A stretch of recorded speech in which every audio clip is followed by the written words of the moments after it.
In today's video, I'm going to teach you how to add no sure thing indicators on TradingView Pro Quick and Easy Guide. We're going to walk through this together step by step. So if you're new to TradingView or to indicators in general, don't worry. By the end, you'll know exactly how to get the no sure thing or KST indicator onto your charts and ready to use. First, make sure you're logged into your TradingView account and you have a chart open.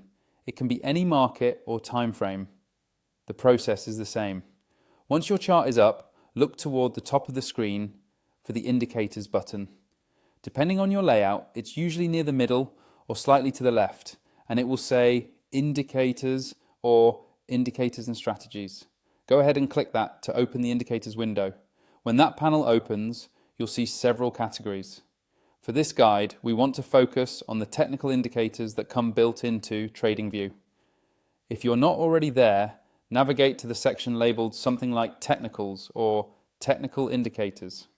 This is where TradingView groups most of the standard tools you'll use for chart analysis.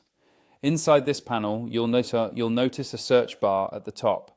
This is the easiest way to find any specific indicator, especially if you know its name. Click into the search box so your cursor is active there, and we'll search for the no sure thing indicator. Now, start typing no sure thing. You don't have to type it very fast. TradingView will begin filtering the list as you go.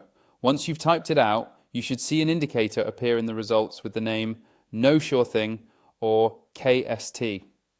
This is a momentum oscillator that helps you identify potential trend changes and confirm strength in price moves. When you see it in the list, simply click once on the indicator name. The moment you click it, TradingView will automatically add it to your chart. You'll notice a new panel appear, usually below your main price chart, showing the KST lines and signal line.